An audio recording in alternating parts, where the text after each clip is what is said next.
Good evening, everyone, and namaskar to all. So I welcome everyone to this meeting, and especially I welcome Professor Arvind Sahai, Director of MDI, and I thank him actually for kindly accepting the invitation of our President, Dr. Jugal Kishore Mahapatra, to deliver the talk titled The Global Financial System, Some Implications for the Indian Economy. I also thank all the uh, people who have joined with us this evening. And again, just to give a quick introduction of the OEA. OEA was formed in 1968 at Ravenshaw College, Odisha, and that's how it has grown quite big. And now we have 805 members, and we do organize annual conferences and monthly talks and capacity building programs. And so, for this month, Professor Sahai will be delivering this lecture on the global financial system, some implications for the Indian economy.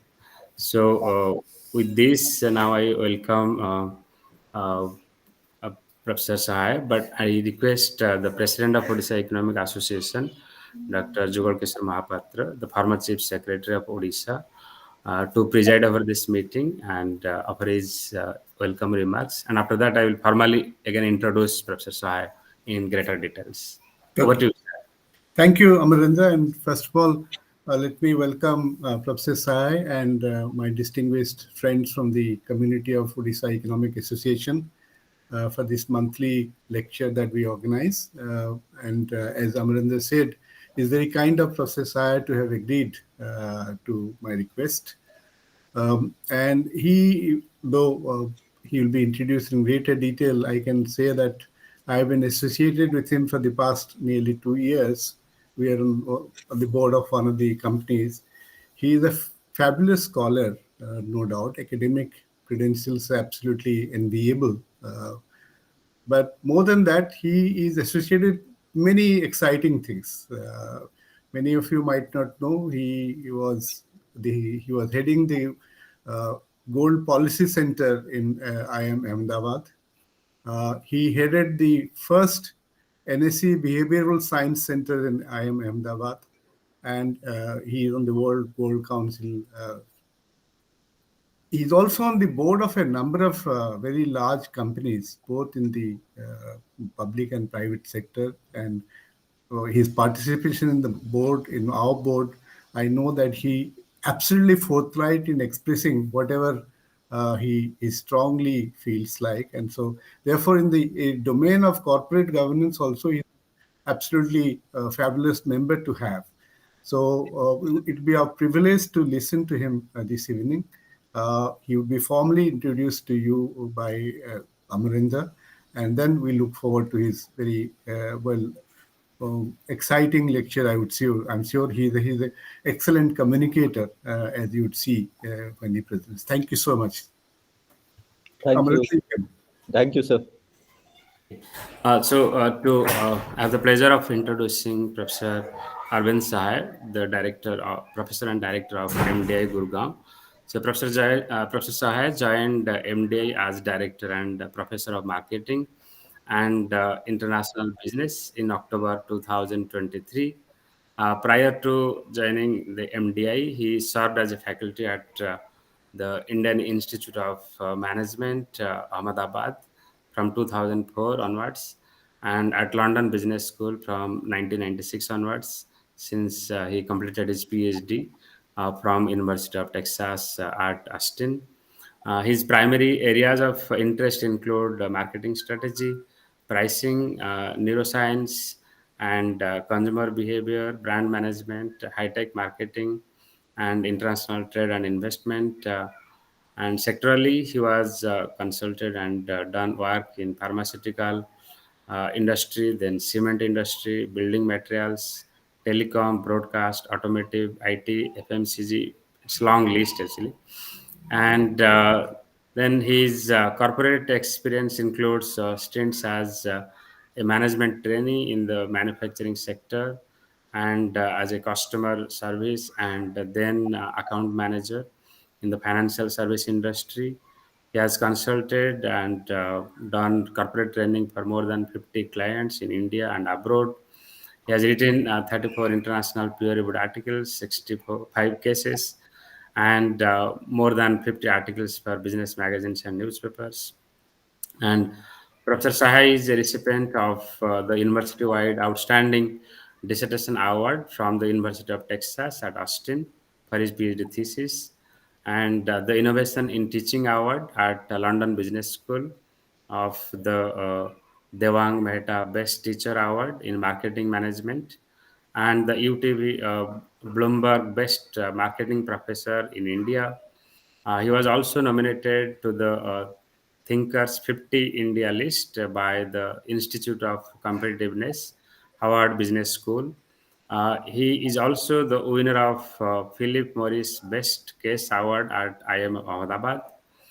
Before joining MDI Gurgaon, Professor Sahai has served in different administrative and leadership roles, such as chairperson and executive education, where he increased the ARR from, okay, I will not get into the monetary things. Then chairperson in marketing area, chairperson PGPX, and chairperson website committee, and so on. And his recent research has been in the areas of brand relationships, tensile pricing, life cycles in marketing, customer dimensions of gold in India, which actually our president has already talked about, his association with such organizations. And he has been an invited speaker at PriceX conference in Chicago, at the Business Week. Professor Sahaya is on the board of several listed and unlisted companies, which our president has already pointed out. And his cumulative boardroom experience is more than 35 years. In his spare time, he engages in trekking, golf, badminton, issues in constitutional law, and has played football for his undergraduate institution.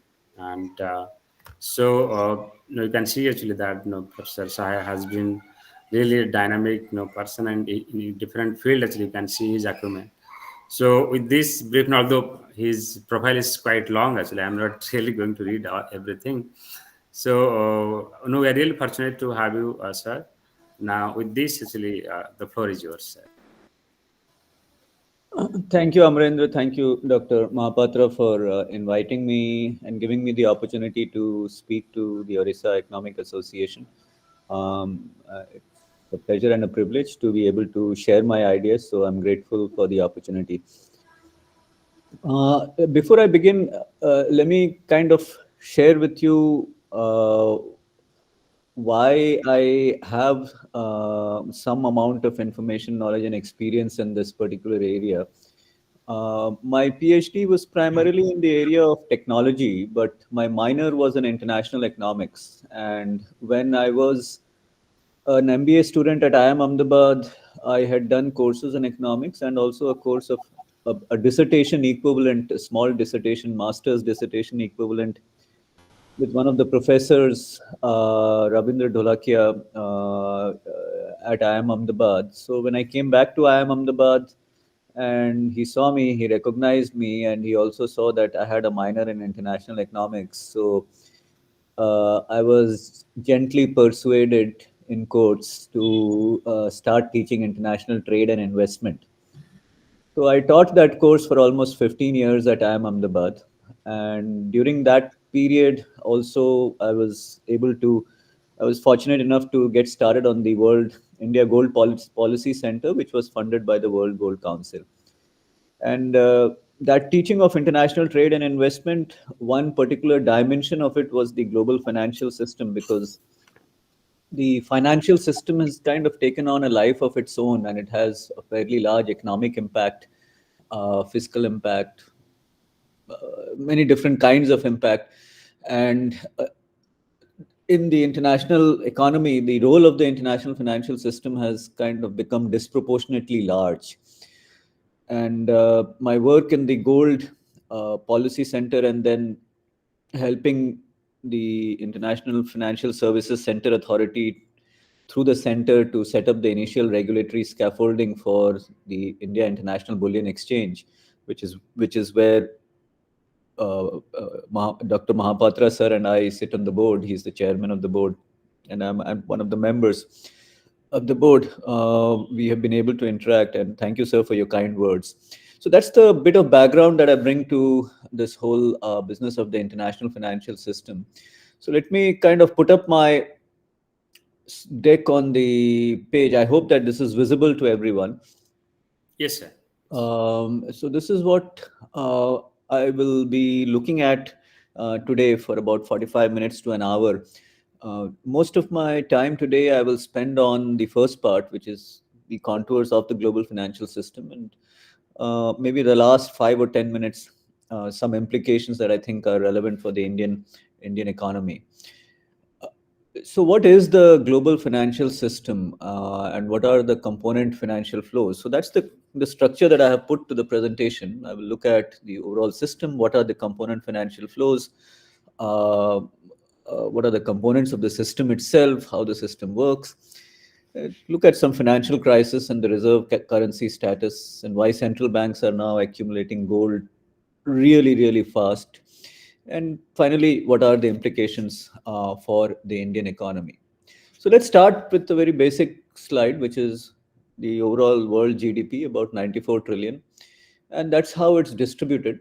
So this is economic output, 27 trillion, 19 trillion. India is at around 3.7, and so on. Now, despite the fact that the US is only 27 trillion out of 94, 27 trillion would mean approximately 26, 27, 28% of the GDP. The influence of the US in the global financial system is disproportionate. More than 62% of the foreign exchange reserves of central banks are held in dollars. More than 90% of the transactions, whether of in the international foreign exchange markets, in the international exchanges, wherever there is an international transaction between one currency and the other, the dollar is always there in the middle, either dollar to that other currency or cross currency between two other currencies where the dollar is sitting in the middle. So it's the dollar is central to international financial transactions, more than 90%. And if you look at trade also, the dollar is the principal currency where trade is denominated. So more than around 65, 70% of the international trade is denominated in dollars.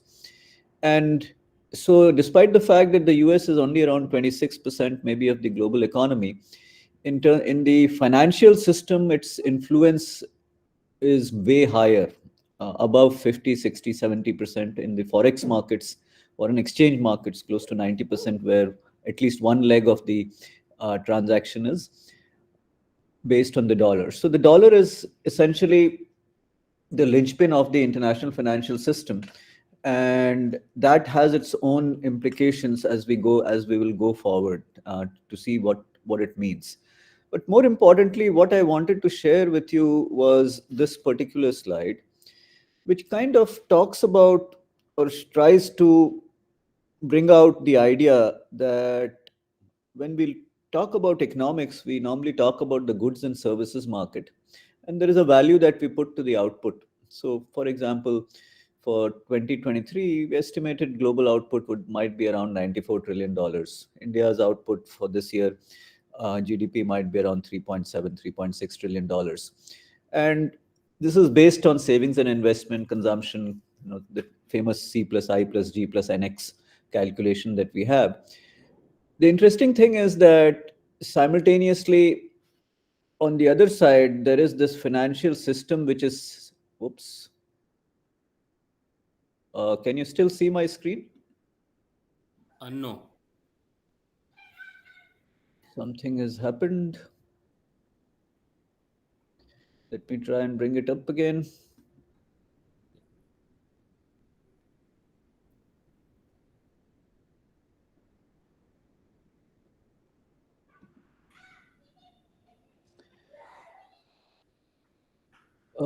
Is it visible now? It has not come yet. Uh, Look again, share the entire screen and then go to the slide. Let me try that again.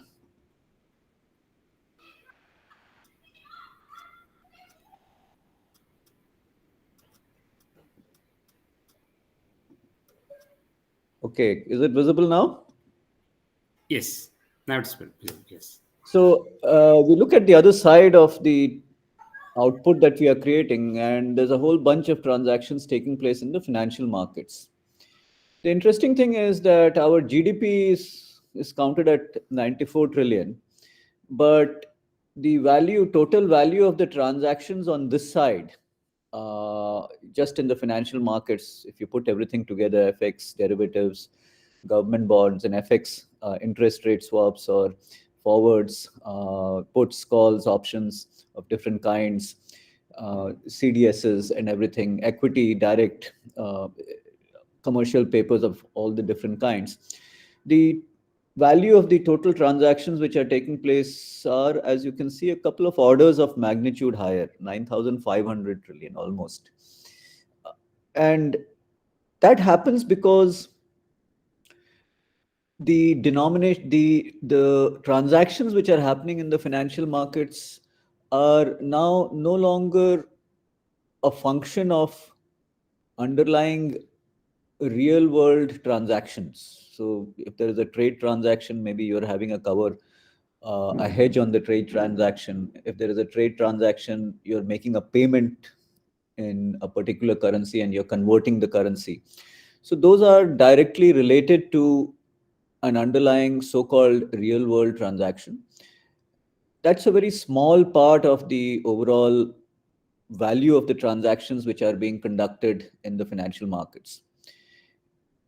And because it's now such a large amount where essentially firms are doing proprietary trading, at the base of the pyramid, there is still a real world transaction, but there's a huge number of transactions which are, one might describe it as using money to make more money. You're not using money to create a physical output. You're not using money to create a house, but you're using money to create more money. And the value of that money is now disproportionately large as compared to so-called the actual output of goods and services. And when you have this kind of an imbalance, essentially, uh, the disproportionality of the whole thing then means that many different things can happen. And to put it in another way, in terms of words, the financial flows due to trade and the financial flows due to FDI and FII are a fairly small proportion of all these five bullet points that one sees. And therefore, a lot of the financial flows which are happening have a life of their own, and they influence the global financial system and the real world economies in many different ways, which is what we want to cover in a little more detail as we go along.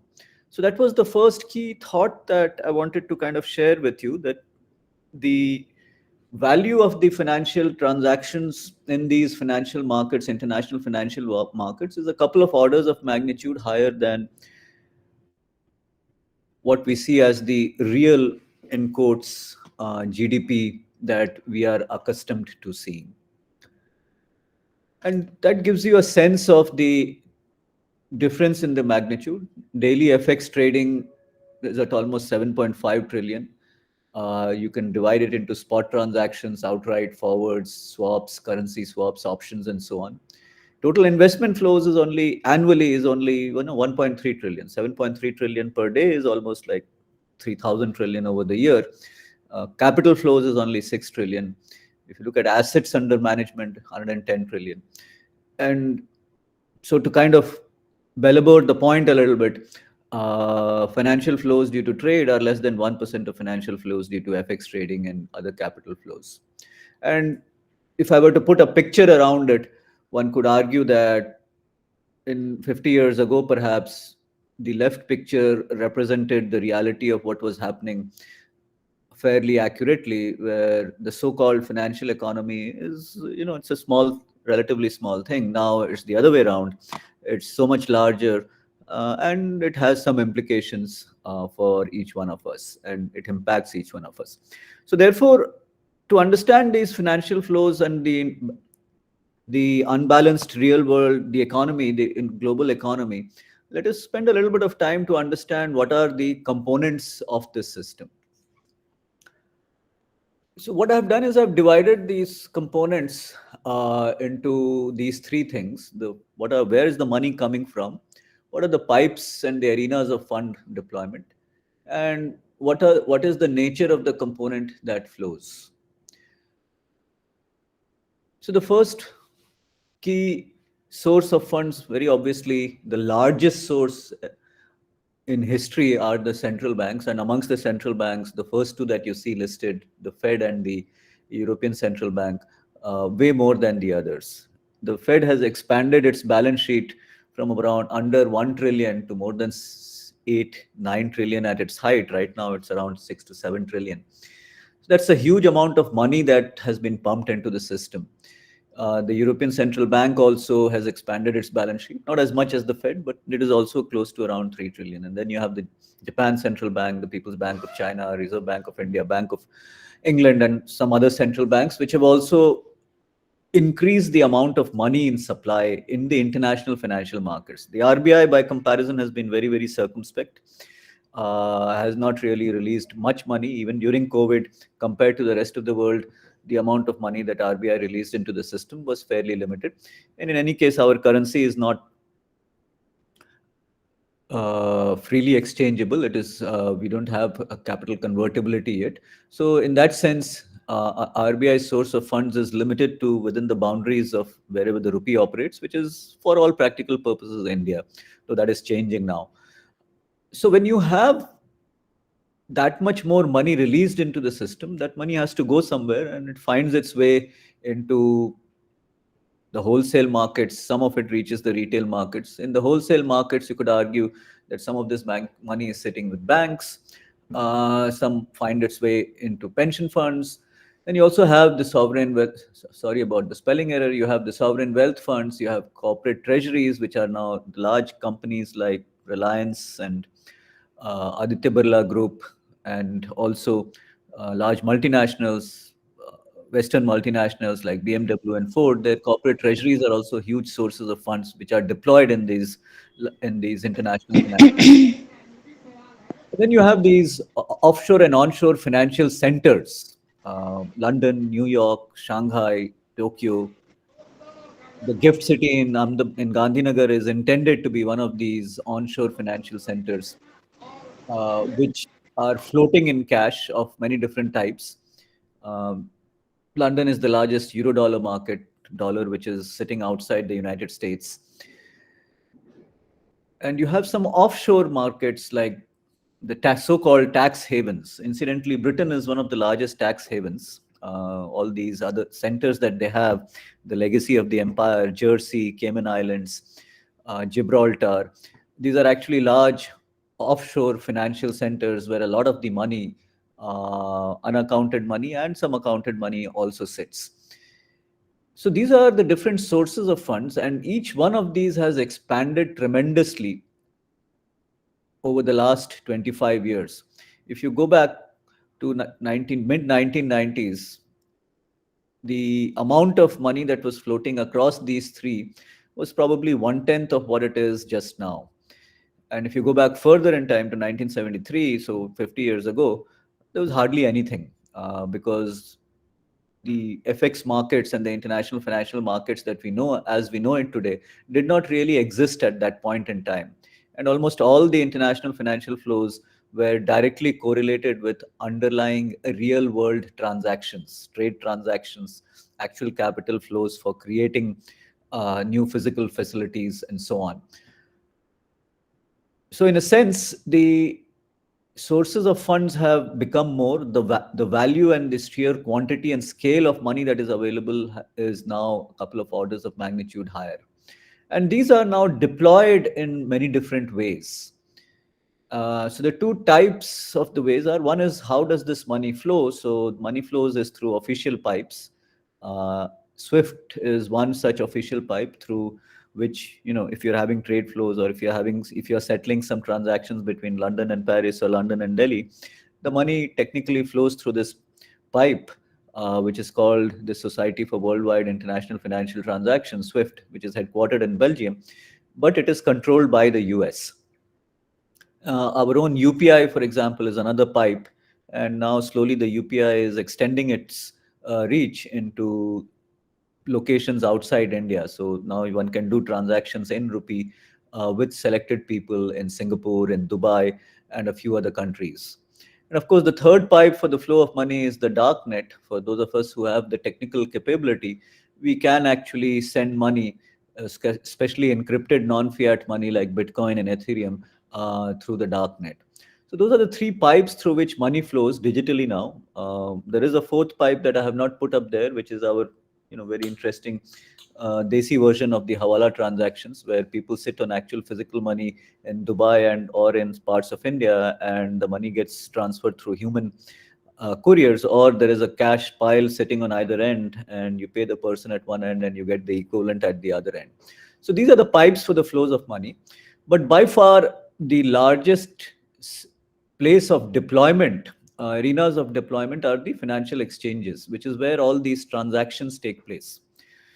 The transactions where we said $9,500 trillion worth of transactions, value of the transactions, compared to just 95 trillion dollars worth of economic output. So it is at these exchanges, the New York Stock Exchange or the Nasdaq or the London Stock Exchange, Frankfurt, Singapore, our own national stock exchange, and commodity exchanges. So financial exchanges are pure money, and the commodity exchanges have an underlying commodity: wheat, oil, metals. So LME is the London Metal Exchange. Chicago Board of Trade is the exchange where you trade commodities, wheat, soy, and so on. COMEX for metals, MCX for metals here in India.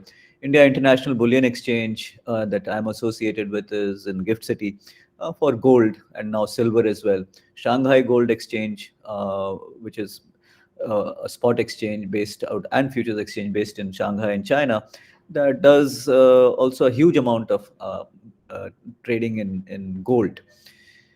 So these are the arenas for the funds of deployment. So you have all of this money that is floating around, and it is being deployed through these pipes in these arenas, in these large stadia, if you will, stadium where people come and buy and sell stocks and equities and foreign exchange swaps and forwards and calls and puts, other kinds of options, products, and credit default swaps, and all of these things. So that's the pipes and where the money is kind of being deployed. And the third part is, what is the nature of these contingent flows? Now, here, this is the part that becomes very interesting to me. There is an actual money flow where money is actually flowing through SWIFT or through the darknet from London to New York or from Istanbul to London in dollars or in euros. So when we settle a transaction in dollars, there is a bank at either end flowing through SWIFT. The money is flowing through SWIFT, and there is a regulatory or some kind of a government agency which is sitting, or a bank which is under the instruction of a regulator which is sitting at either end, which allows the money to flow from one account to the other, the so-called nostro accounts. Now, this flow is large in and of itself. But the more interesting part is the kind of contingent liabilities that get created because of these really large transactions. Now, I'm putting it as a nature of component of flows. Strictly speaking, they may not necessarily be flows. But when one does a swap, when one does a call or a put option, when one does an interest rate put option or a interest rate forward, one is creating a contingent liability. And the interesting thing now is that I may be running an economy which is a 3 trillion economy, the UK economy, for instance, a 3 trillion economy. But in London, based on the financial transactions, I may have built up a contingent liability which might be almost 20 times 3 trillion. Maybe there's a contingent liability sitting on the books which are more than 3 trillion. If something goes wrong, then the city of London, the center, the financial center, the players over there are now liable for that amount of payment. And now this is what the interesting part comes for me. It is that to protect itself, therefore, the UK government has essentially created these offshore centers. So technically, physically, the transactions are taking place in London, but technically, legally, and this is the legal slate of hand that I think some of these Western financial centers are so good at. These guys have created this so-called offshore centers, which are legally not existing within the financial domain and landscape and territory of the UK. So technically, they're outside the UK, even though the transaction may be taking place in the city of London, or for that matter, in New York. These are the two largest centers where financial centers where a reasonably large proportion of the transactions are actually happening offshore, especially when contingent liabilities are concerned, or even where there is money that is flowing which is coming through the dark net, which may be unaccounted for. So you could argue actually that a lot of the funds flow that come out of illegal activities like drugs or terrorism and so on, some of this, or quite a reasonable proportion of this, actually gets channeled through these financial centers and ends up being whitewashed in these offshore financial centers. And then, of course, the last, which is the new kid on the block, which is the encrypted non-fiat money, which is Bitcoin and Ethereum, originally created to be outside the rest of the system, but now being co-opted into the system. The US authorities have just now, literally about a week or 2 weeks ago, cleared a Bitcoin-based exchange-traded fund. So they are linking Bitcoin to the dollar formally. Till now, if one was trading in Bitcoin, it was technically not within the regulation of the authorities, the financial authorities in the US. Now they are creating that window for it to happen. So to summarize, therefore, the components essentially are about the sources of funds, the pipes through which these funds flow, and the arenas of fund deployment, mainly the exchanges. And what are the components? The actual cash, the contingent liabilities, and the non-fiat cash. And for any country to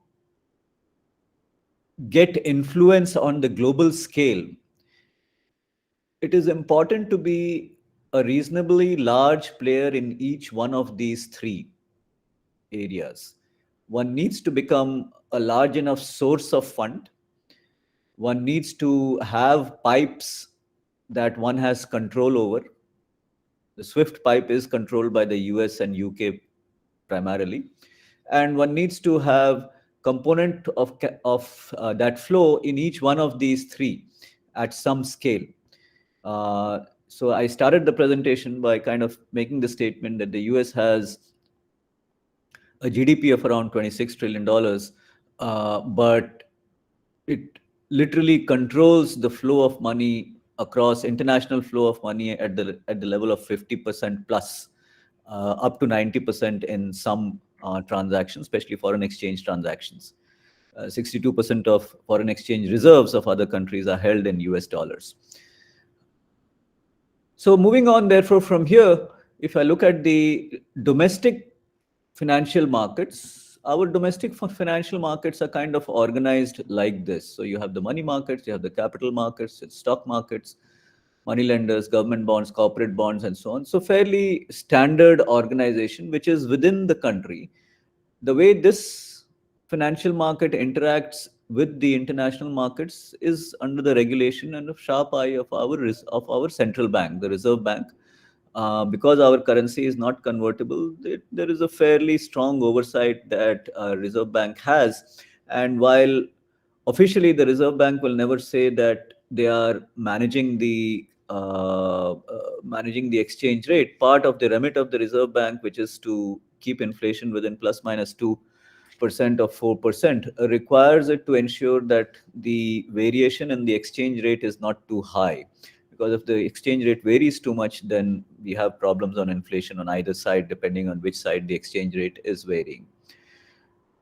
So now that we have a sense of the relative scale of the financial flows and what are the different components, let's take a look at how the system works.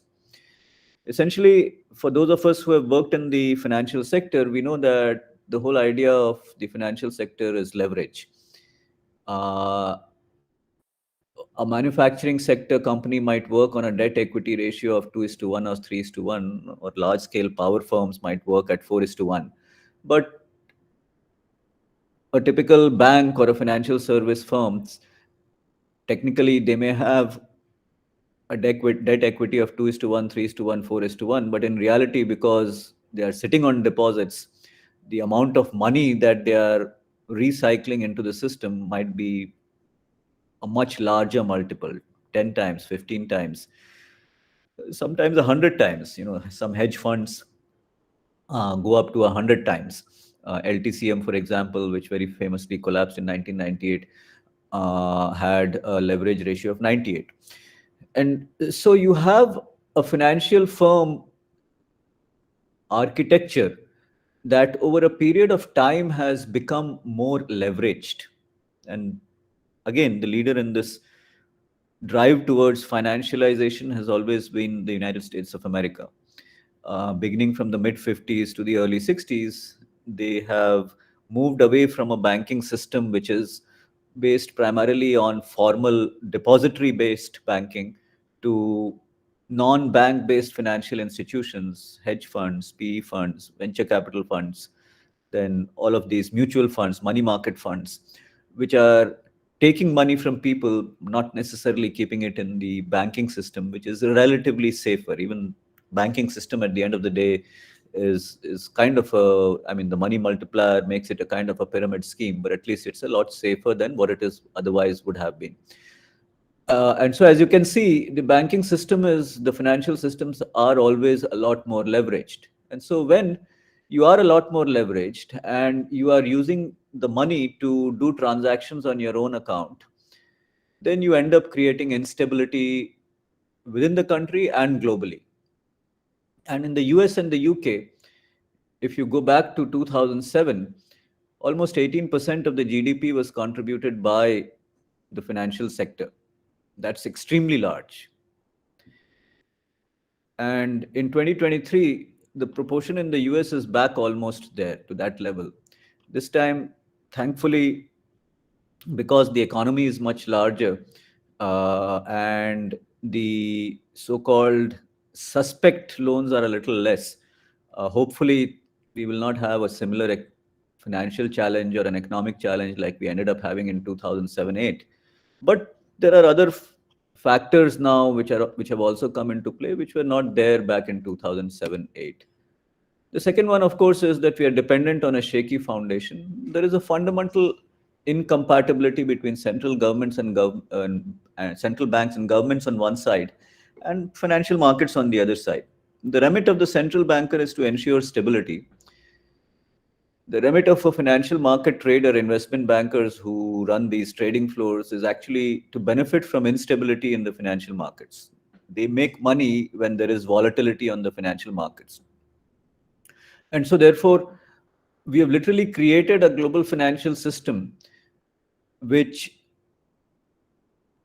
subsists, which survives, which exists, which operates on the premise that there is this fundamental tension between these two. And I use the phrase incentive incompatibility not like that of a typical economist, more from a layperson perspective. The tension is essentially that one party is interested in maintaining stability and reducing volatility. The other party is interested in increasing volatility because that's how they make money. In an ideal world, of course, there should be a balance. In reality, because regulators and bankers tend to be less innovative and more constrained in their operations by the nature of their remit, which is to regulate and provide boundaries, the financial market traders tend to come up with new and interesting products which are able to help them to get more returns by creating these kind of inefficiencies in the market that allow them to make more money. And most of this, as we can see, is driven by three or four currencies: the USD, the Euro, the Chinese Yuan, and the Yen are the four largest ones. If I jump this and come to the foreign exchange reserves, some countries, of course, are placed better than others. China are definitely a heck of a lot better, and they being tied at the hip with the United States makes them a little less likely to take some actions, though, geopolitically one could argue otherwise. Uh, but some countries, given their reserves, they are placed better than others. And hopefully, central banks will use these reserves carefully as they go forward over the next 12 months to 18 months. So, volatility is there because of this fundamental tension. And some of the indicators, of course, are through the run on the banks, which have happened in the past. I'm sure many of us are aware of the crisis which happened in 1998. Then there were others which happened in 2008, 11, the PIGS crisis of 2013. And the more we allow securitization to happen, the more we contribute to the instability. So the US, being the largest financial markets, is the more securitized, and therefore tends to have greater instability also, which it then exports to the rest of the world through its control of the financial system. And it's a function of the volume and frequency. When the volatility leads to the crisis, of course, credit and liquidity dive, which we are all very familiar with. So I'm not going to belabor the point over here. This is a list of different events which have happened over time, where there is a huge swing in the credit to GDP ratio from the peak to the trough. And interestingly, when this happens, the volatility also manifests over a period of time in this increasing level of notional principal outstanding amounts. You will recall some time ago I had talked about the contingent liabilities. So if you look at it till 2009, the amount of contingent liability that is getting built up is steadily building up in terms of trillions of dollars. And you go further out into the future, and by 2022 you see that it has built up to more than $600 trillion. And this is just one type of instrument that we are looking at, one set of instruments that we are looking at in foreign exchange, in equity, credit, and others in the over-the-counter markets, derivative markets. This is one of the other components, which is the portfolio equity and the inflows which take place over time. Now, if you look at all of this and connect it to the issue of public debt in the financial markets, and you look back in a little bit of time, so I need to update these numbers. But the challenge, of course, is that for the US, technically, from a global financial market viewpoint, the increase in the interest rates which have happened in the last 2.5 years, from almost a zero base to more than 5.5%, essentially means that all the new loans that the US is taking, it's adding to the interest burden. And on an annual budget of now close to about $4 trillion, the interest burden itself is more than $1 trillion. And given the rate at which the US government continues to borrow, it will need to at some point restart to print the money, which means that more money is going to flood the system. And of course, so long as the dollar continues to remain as the reserve currency, the US does not need to worry. But if other countries start putting together their own pipes and they start decreasing the amount of dollar that they are using in the international financial markets, then the US potentially could have a problem, and so could the rest of the world. Are we anywhere near it near it right now? Difficult to say, but the direction in which we are proceeding, do not know how long it will sustain. In a sense, you could argue that the financial system which has been set up back in 1944, the Bretton Woods system, which was modified a little bit, floating exchange rate from 1973, is now probably over the next 5, 10, 15 years nearing the end of its useful life. And I will kind of talk about why I think that is the case. It's kind of manifested in the behavior of the central banks. And so the US has kind of built up its reserve currency status, which I'm sure all of us are aware of. So I'm not going to belabor this point. So let me skip this part and go very quickly to the next item, which is that will the dollar standard continue in the future? And the argument that I want to put before you is that because capital flows now determine exchange rates on a day-to-day basis, because in the international financial markets, the transactions determine exchange rates on a day-to-day basis, the exchange rates tend to be out of alignment with fundamentals, at least in the short term, and the FX markets are prone to bandwagon effects. And so, in a very real sense, the tail of the mobile capital account wags the dog of the current account balances and balance of payments. And that has implications for the real economy of countries like India, which still haven't got the scale. It's much more applicable to smaller countries, which get really severely affected by what happens in the international financial markets. But for India also, it continues to be an issue for the time being. And so, therefore, it leads to international crisis. And these international crises are now leading to central banks starting to accumulate gold very, very consistently and in large amounts. So, what are the crises? We have had all of these crises over a period of time. The oil shop, China opens up and defaults, Citibank in 1982, 1992-93, the collapse of ERM when Mr. George Soros had a run on the pound and the pound was ejected. 94-95 US peso crisis, where the US uses IMF and own funds to bail out Mexico. And the list is, it keeps on going till 2014. Argentina defaults again in 2018. Brazil had a problem in 2019.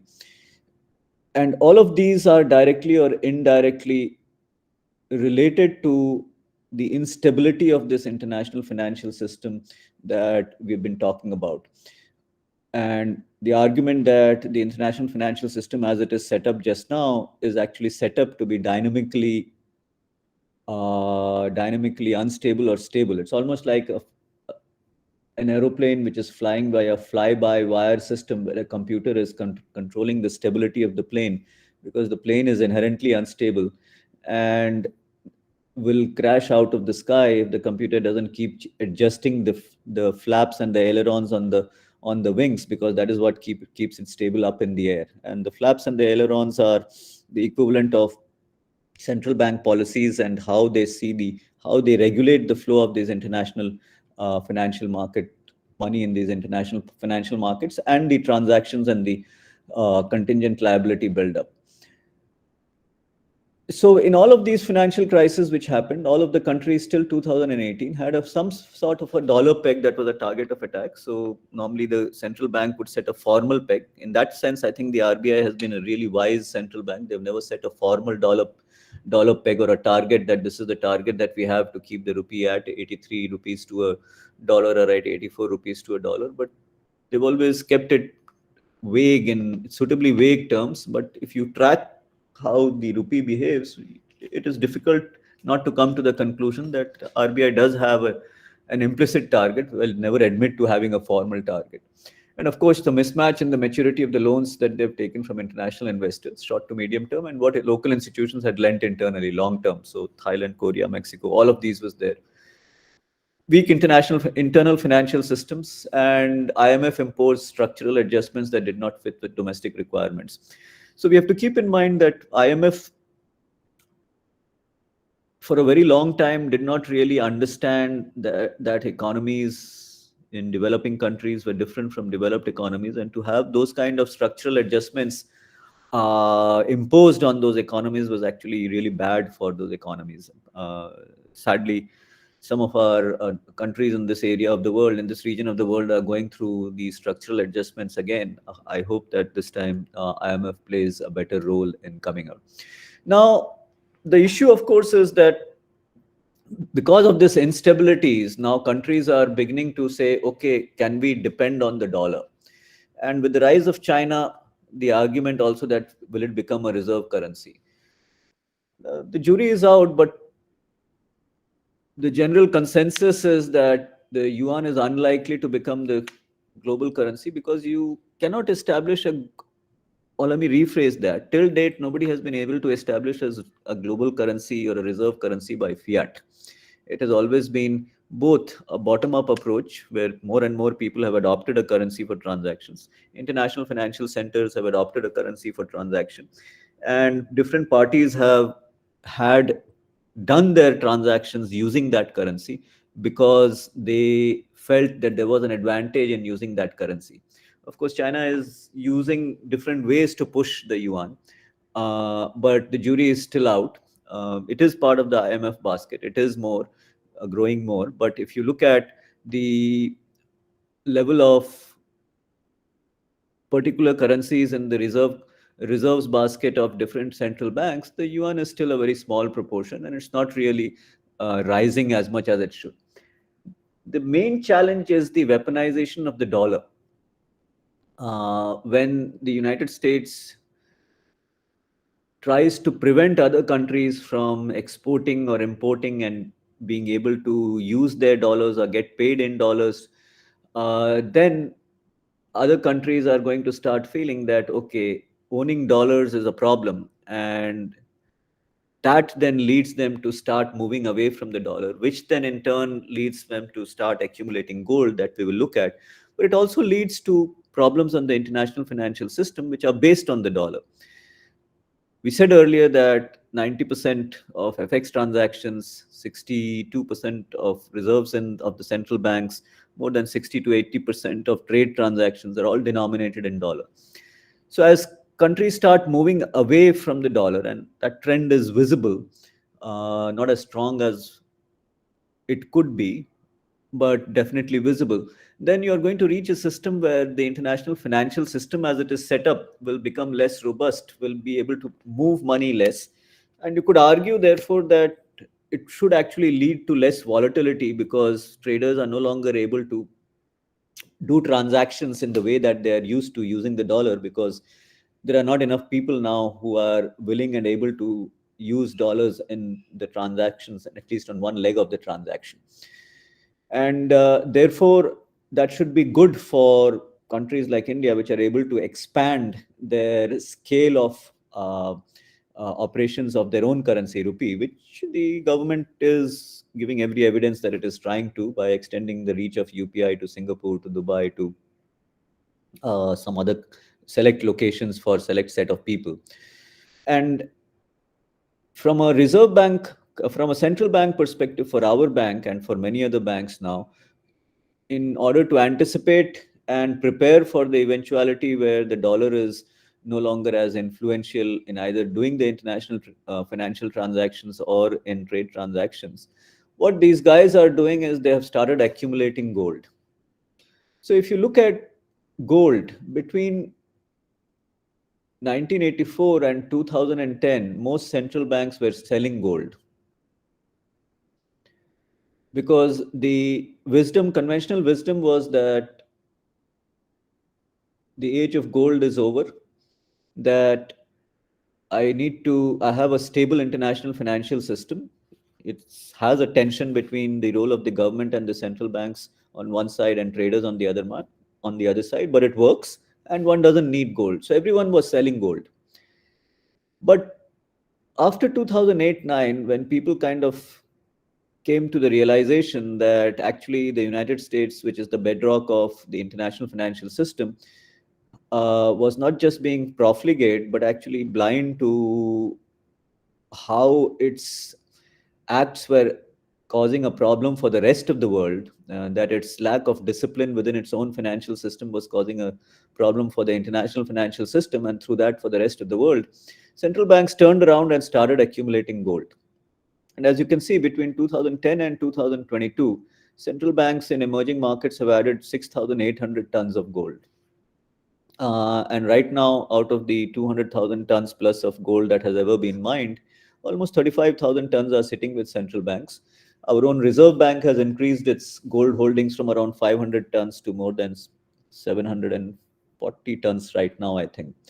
And from this chart, you can see that central banks who were selling gold till 2008-9 have now started accumulating gold very, very consistently.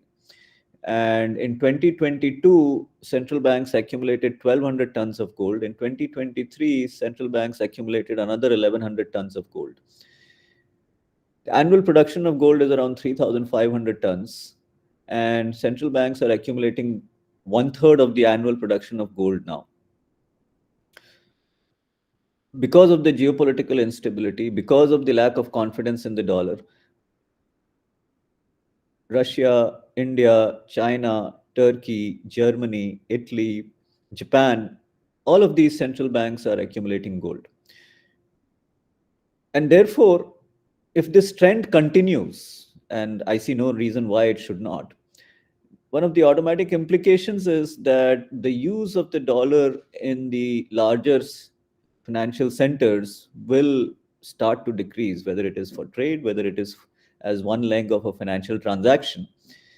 And arguably, one could also make the case that the role of gold may increase. Of course, World Gold Council as the consortium, or as the international body that is there to support gold, would want that to happen.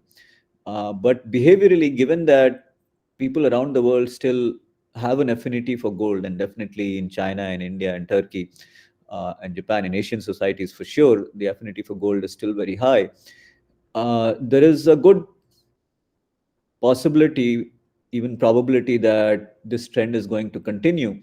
And if the behavior of the US economy and the bankers over there does not change, then this will continue, which in turn would mean that hopefully some of the instability from the scale and volume of transactions that you see might come down, but the transition to something different, that may lead to its own kind of instability in the international financial system. So with that as the backdrop, therefore, what are some possible implications for the Indian economy? So before we go there, what are some key ideas that we need to keep in mind which have a direct impact on the economy? So the idea number one was that there is this absolutely one-sided ratio between real GDP and financial flows and scale of operations. The second idea was that of all the different components of this financial system, India does not really have a presence in scale either in the sources of funds or in the pipes or arenas of deployment or in the components of the financial flows. India is beginning to build a system, and the gift city, Mumbai, to a lesser extent, are part of that effort, I would argue, to build that system so that we are able to tap into these pipes on our own terms, not on terms that are set by other countries. And hopefully, if we are able to do that, then we are able to deal with financial crisis better. And because we are now investing in gold and in trying to firewall proof our economy to a certain extent, we are in a position where we may be insulated to some extent from the vagaries to our system that could happen because of the instability of the financial flows. So if I put all of these together, some direct implications that follow from my perspective are the following: that we should have a managed floating exchange rate to limit volatility, which for all practical purposes, probably the RBI is doing, if not explicitly, it is doing implicitly. We should increase gold reserves. Again, we are doing this. Our gold reserves have gone up from around 500 tons around 7 years ago to more than 700 tons as of last year. We should try to establish a rupee trade zone. Again, this has been happening over the last 2 or 3 years. And the India stack that we have established puts us in a unique place to be able to expand this influence of the rupee trade zone, which makes us less dependent on the dollar. Geopolitically, we are in a unique situation where time and place where it is possible now in some ways to be able to get some of our satisfy some of our energy requirements without having to use dollars. And the way we are moving forward, I think we should be in a good place. Again, geopolitically, my fourth bullet point should also come to pass because of the China plus one. Automatically, our current account deficit will come down, our exports will increase. So we seem to be in a good place from that perspective as well. It's the fifth one where we are still way behind. And without this, we cannot really be a major player, which is to have an international financial center that can cushion the official sector. So the Cayman Islands, Jersey, Gibraltar for the UK, Bermuda, Panama for the US, these are what allow them to operate both within the law and outside the law, uh, and keep control of the flow of money in the international financial sector, uh, while largely insulating the domestic financial sector for the US and UK. We don't yet have this, and this is something that will take some time. So, till we establish this, we will still be rule takers rather than rule makers in the international financial markets, and therefore our own economy will be a little more vulnerable. Even if we are doing the first four, we won't have enough control over our own destiny as we could have had otherwise. And the last point, of course, is that because of all this money that is floating around, one thing that, and I have no current information on this, but I would hope that some of all of this money that has been pumped into the global economy, we are able to figure out a way to use this. To the best of my knowledge, we are not actually using this in ways that are already possible given some of the moves that Reserve Bank of India has taken, especially over the last 3 years since COVID began. Uh, because rotating this money is one part of the whole thing. The last point that I want to leave you with over here is, because we were talking about gold, is that India is sitting on almost 24,000 tons of private gold. And a reasonably large proportion of this private gold, around 60%, is in the form of jewelry. So, 24,000, 60%, almost 15,000 tons in the form of jewelry. And a lot of this jewelry is private jewelry, which is sitting in lockers and is not really circulating. So, one thing that I have argued for a long time, 3 or 4 years almost now, is that we need to figure out a way to get this to circulate, the money equivalent of it to circulate, because 15,000 tons of gold is almost $2 trillion. Our GDP is $3.7 trillion, and even 1/10 of it is circulating. That's $200 billion extra worth of money, 8,000 crores per dollar. So 8,000, 800,000, 1.6 lakh crores worth of money for circulation for the Indian economy would be a fairly large sum. Allows us to increase investments, do a whole bunch of other stuff. So I hope that gives a flavor for the international financial system and what are some implications for the Indian economy. By and large, my take is that we are not doing a bad job, but we could do a better job. Structurally, we need to have some institutions that allow an international financial center at scale, which we are still some distant away from. So I'm going to stop there. I hope that was something that was uh, interesting to everyone, and I will stop sharing now. Yeah, Amarendra, you can. No, sir. Actually, so now we will have a question answer session, which will be Yeah, moderated by. no, I know. You can Okay. invite people to raise questions. Yes. Yeah. So now the floor is open for questions and comments, discussion.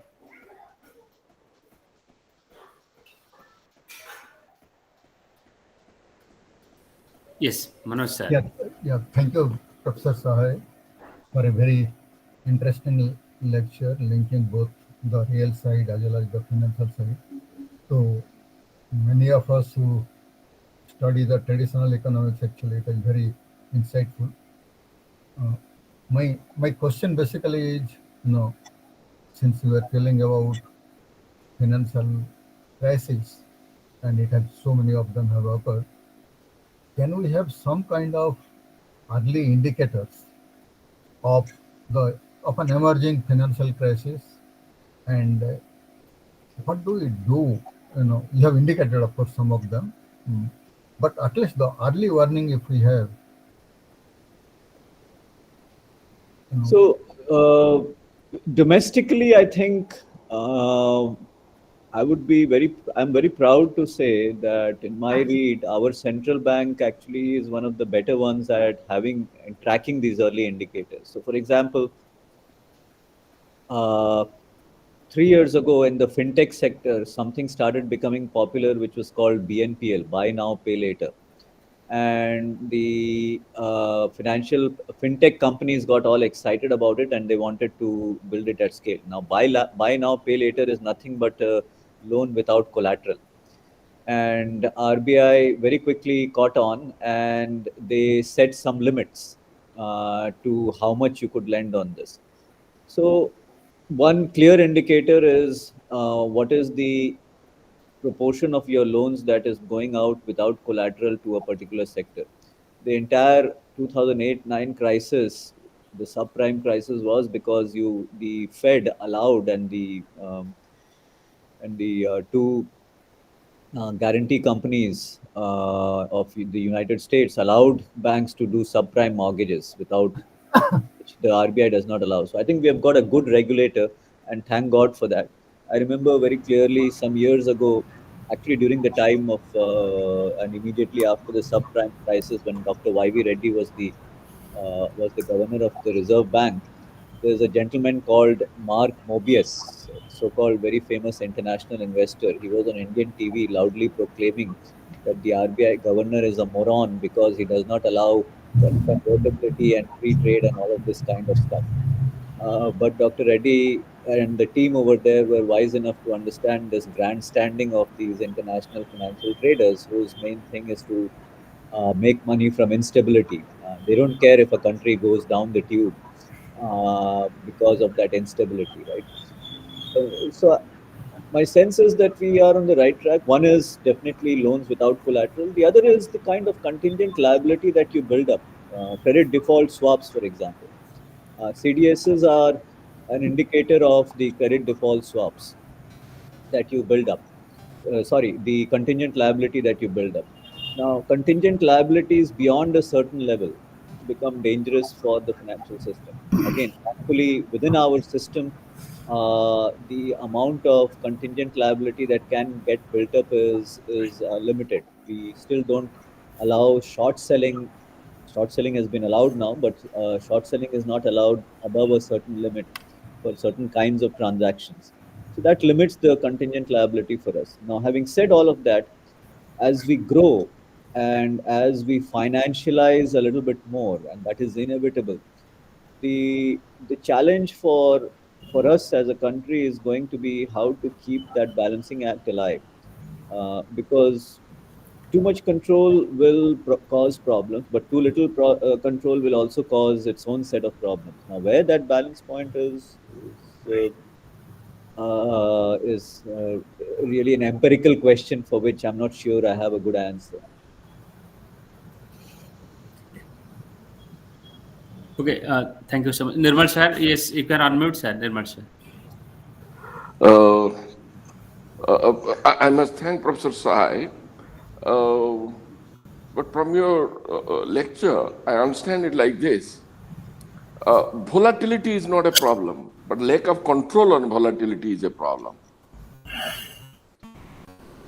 Uh, Okay? Now, if just wait for my articulation. Now, as long as we didn't have a SEBI, we had the problem. But the emergence of SEBI has given us some kind of stability in the system. Now, taking clue from your lecture, like IFC, International Financial Center, well, if we look to the international economy, well, we took about half a century to convert the GATT into a WTO. What is the stage we are now in so far as the requirement of an international financial agency or organization, its requirement? What is the stage?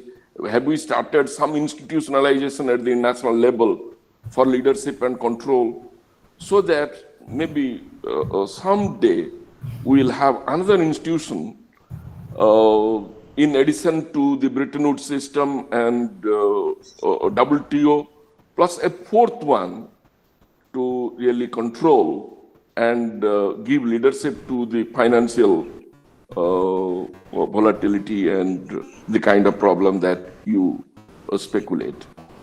So where do we go? Where are we now so far as that International Financial Center is concerned? So let me start with your first observation that volatility is not a problem, but too much volatility maybe. Where are we in terms of the journey, in terms of the International Financial Center and what is appropriate for us? So the structure. So let me also say in the same breath, for all practical purposes, the WTO is dead, and it's not going to come anywhere close to its effectiveness that it had till 2005, 7, 8. It's just kind of going along because it's there. You don't have anything else. In the same way, the Bretton Woods system also, as it was originally envisaged, is dead. Of course, nobody is going to say that. No policymaker will say it out loud. I can say it because I'm not a policymaker. I'm an academic, and it's my job to say it. So that's also dead. So we are living in an interim time. That interim time essentially is, when is that next equilibrium going to come? We had a geopolitical, and we need a geopolitical equilibrium where there is either one or two people who are able to set and enforce the rules. Right now, we do not have geopolitical equilibrium. So therefore, it is going to be more and more difficult for anyone to set and enforce the rules. The next 10, 15, 20 years, we are going to see more such geopolitical volatility coming. Now, that is going to lead to central banks and countries to try to reduce the uncertainty coming from the geopolitical volatility, which in turn means that the international financial system will go a structural change. People will no longer be happy to use the SWIFT system or some other system. They will want to have their own systems, and we are seeing the beginnings of that. India's UPI extension is a indicator of that. Russia's withdrawal from the SWIFT system and trying to set up its own system is another indication. China trying to set up a yuan zone is another indication. So we are in a transitional time. And for India as a country, therefore, to have its own international financial center that has the heft to project our own financial requirements and a system that brings a zone within our influence is important. How that happens, it's a balancing act. There's enough politics in it, there is economics in it. The West, on this one, they will close ranks. So Western Europe and the US will close ranks and they will have that system in place. The question is, where does India go? With the West, with China, with Russia? And it's a difficult question to answer.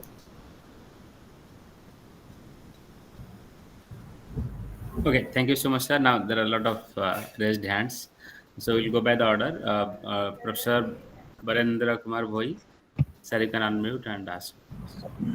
Thank you very much for a very comprehensive presentation. Thank you, sir. One last conclusion you have given, that there should be some way out to make use of the foreign exchange reserves. Why I am telling, when foreign exchange reserve is shifted to the balance sheet of the central bank, corresponding rupee resources are already created. So the inflow of foreign exchange, its rupee counterpart is being used. We are building up because there is a need for insurance. We are exposed to a lot of risk That's why we have to build up. Only thing that we are now diversifying because dollar is also not stable. But if you are having in mind how to make use of the foreign exchange reserve, please let us know. So, sir, I would not want to go in that direction because for me, how to use the foreign exchange reserves is not an area that I want to actually talk about. For me, it's more the composition of the reserves. And if you look at the composition of reserves for RBI, gold has gone up from around 3% to around 8%. And over the next 2 3 years, I would estimate that it will go up from 8% to maybe another 3 or 4, 11, 12%. It will continue to go up. Dollar may or may not come down. It will probably come down, but not by much because we still have to do a balancing act between the dollar zone and the eurozone and the yen and the yuan and so on. For India as a country, I think the critical part is how do I insulate myself from having the problem that Russia had after the Russia-Ukraine war, where access to financial flows was shut off by the West. Right now, one might argue that India may not suffer that consequence, but there is sufficient evidence. I'm not arguing for Russia over here as a country or against America or arguing for America, but there is sufficient evidence that the Minsk agreement, which was kind of understood to be in place from Russia's viewpoint, where NATO expansion would stop at a certain place, was not really kept, was not really adhered to by the states. And there is an argument to be made that Russia was pushed into a corner and it kind of wants its own sphere of influence and so on and so forth. And so entire thing happened. But then to be in a situation where your own sovereign financial flows are subject to some other powers control is not something that any sovereign nation will want. And therefore, the argument that, okay, how does one create that system? And it's not an overnight journey. London took like 150 years to get to where it was. And where it is today is probably the outcome of what happened around 30 years ago. Even 1973, London was not what it is today. It was a very conscious and deliberate decision on the part of the government that pushed it to become a financial center, despite the UK having only 3 trillion, economy size. It's not really that size. So India can do that, but it requires some thought on the part of the central bank, on the part of the Ministry of Finance.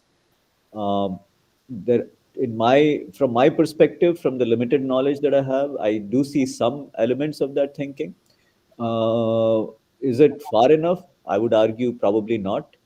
Uh, is it too early in the game? I don't know enough to make an observation on that. But in these cases, it's never too early to start because becoming a financial powerhouse where you're able to influence financial flows and you control your own destiny doesn't happen overnight. It takes time. Okay. Thank you so much. Uh, Dr. Jyoti Satpathy had raised hand. Yes, sir. Good evening. Prof, the entire geometry of what we heard for the last 1 hour revolves around four quadrants, that is geopolitical, geoeconomic, and all. They revolve around VUCA, Bunny, RUPT, and Tuna. New fancy items, the words that have come up. Now, sir, to iron out certain rough waves in the international economy, will this new knowledge of neuroeconomics, neuromarketing, behavioral finance come to the aid of policymakers, economic policymakers? And is it going to be the in thing in the 21st century starting from tomorrow, sir? Thank you. Thank you, sir, for that question, for allowing me to talk about neuroeconomics and neuromarketing.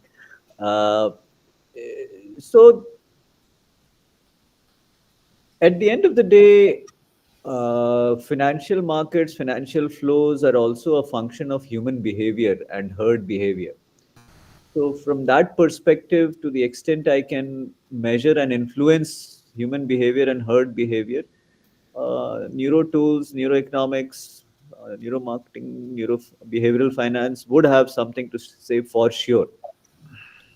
Um, Having said that, at least in my experience within India, we are still some distance away in appreciating the potential of these tools in being able to measure and influence behavior. Precisely. Are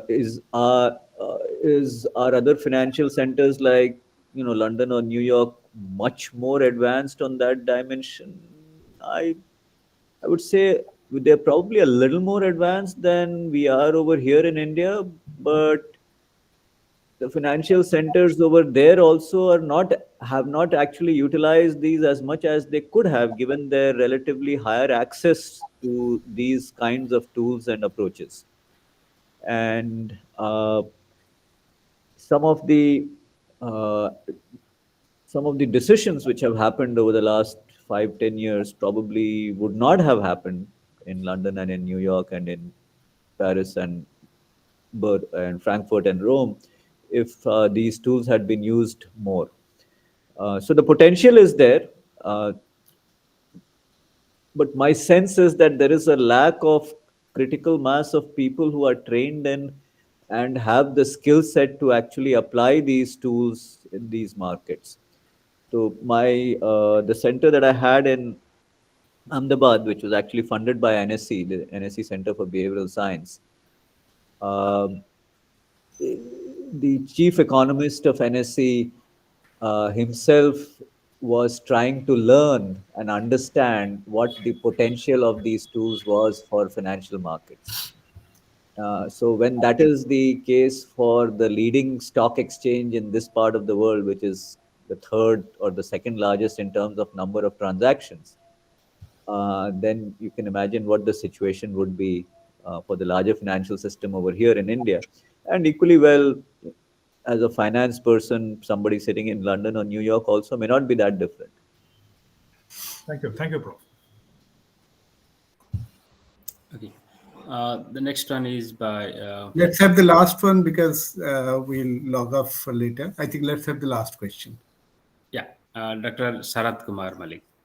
Yeah, good evening, all. It's a good thing that you have touched upon the financial market, international financial market, as well as the domestic.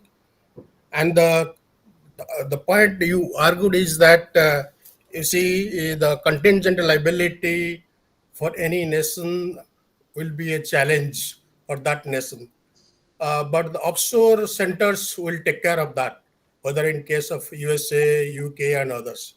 But in similar way, I have two questions on this, very short.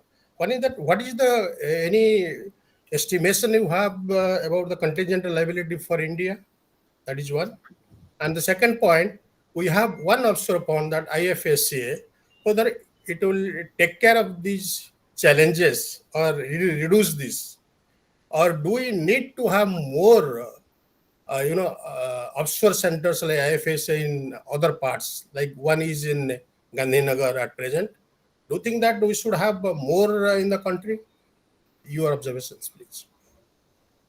So I would say that we first need to get the offshore center in Gandhinagar up and running at scale before we start thinking of other places. If you look at the centers that Britain has created, it's almost over 60, 70 years. The US also.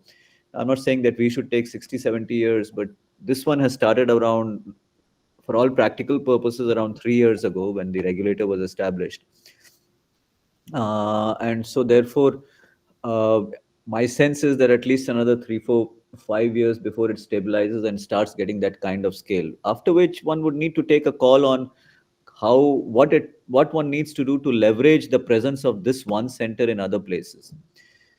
Coming back to your first question, which has to do with the scale of the contingent liability for India. So I do not have an accurate estimate of that because I do not have access to the data. So if any of you guys have access to that data, I would love to be able to form some estimates. For the UK market and the US market, where the data is more easily available, the contingent liability figures are in accordance with the numbers, the aggregate numbers that I had quoted, right? 2 orders of magnitude higher. So the US economy is around 26, $27 trillion. The contingent liabilities over there are at around 100 times. So 2,600 trillion, 2,500, 2,600 trillion is the kind of contingent liability that exists. But a lot of it doesn't exist within the territory of, that's how they kind of keep it off the books and insulate themselves. To the extent that we do not have a similarly open financial system because we lack convertibility at this point in time, I think it's actually a good thing. It keeps us a little more grounded. Um, you could argue otherwise, of course, but it does limit the volatility. And till such time as we need to have some boundaries on the volatility, I think it's a good thing. I mean, you can't have your currency go from 83 rupees to a dollar to 170 rupees to a dollar for 4 or 5 months. That would be chaos all over. That's what happened to South Korea, by the way, in 1998. It happened to Argentina in 2018. I think we'll have one more question with Nallikant Dhar, and then we'll wind up. Yeah, please, Mr. Dhar. Yeah, please unmute, sir. Sir, my question is that crypto assets, they are not backed by any sovereign guarantee or they are not backed by any assets also. So how do you foresee the future of the crypto assets? At the same time, of course, you have dealt very elaborately the international financial scenarios, but still then I want to put into other ways. The nowadays, all the sovereign countries, they are going on the printing money. So all these taxes assets, how it will behave in future? Of course, you have dealt a little bit. So how is the correlation and how it will be? One of the crypto and second thing is the unparalleled printing of money. So crypto without backing by any assets. Yeah. So crypto will continue to exist, but slowly what is already started happening is that governments and fiat and central banks will establish some link between crypto and the fiat currency, so that link by itself will then bring the crypto within the overall legal framework, even if it is at the global level. Because if there is a link between the dollar and the crypto, Bitcoin or Ethereum or whatever else, then and you have an ETF that people are able to buy, then the fiat currency, the dollar or the pound or the euro or rupees, has given its imprimatur, its approval to the existence of this non-fiat currency, where there is now not just an exchange rate on some unregulated markets, but in official markets, there's an ETF where you can buy a crypto ETF, right? So that is beginning to happen. It will become regularized. The other question that you had, sorry, I forgot the other question. So the many sovereign countries, they are going on printing money. They're going on how the money. toxic assets will behave in future? So that the major culprit over there is of course the US, right? So the future for me is essentially there will be a sudden break. Now, when that break will happen, I don't know. It's not likely to happen tomorrow or the next year, but the next 10 to 15 years is a fairly strong probability, I would say, when this break might happen. What might be the initial signs of this break happening? Your inflation rate will rise and will not be controlled. This time, the inflation rate has been controlled. Another sign would be that your central bank is increasing the balance sheet, not just in the US, but in many other places. Everybody is getting into a competitive raising of the balance sheet. So that's another indication. Now, having said that, I mean, I'm now speculating. As I see this link which is being established between fiat currencies and crypto, which is a non-fiat independent of central bank currency. Over a period of time, if most fiat currencies get linked to Bitcoin, Ethereum, and so on, then you have something at the back. Bitcoin, the total number of Bitcoins which can be created is 21 million. It can't go beyond that. So now you have a new kind of a gold standard, except it's a crypto standard. Uh, and that may have some breaks on this runaway inflation, which could happen. But these are all speculations at this point in time. Current situation, one is concerned because we are in a transitional phase. That new equilibrium is 5, 10, 15 years away whenever that happens. So Okay, thank you so much, sir. I think Joel sir can now. No, I think I just have to thank Professor. Yeah. So I think I can just take a minute to thank Professor Sayer for deepening our understanding of the international financial system, how it works, and what kind of implications it has for the policymakers in India. And particularly, very important takeaway we didn't possibly have time to discuss further. How can we bring out the idle gold that people have for sort of giving a push to our economy? That's a very important point that has been made, and maybe at some point we could, in some other forum, we could find some time to discuss. But thanks a lot, Professor Sai, for educating us. Amarendra, you kindly offer a formal vote of thanks, and then we can close this session. thank you, sir. Very, very kind. My pleasure and privilege to be invited.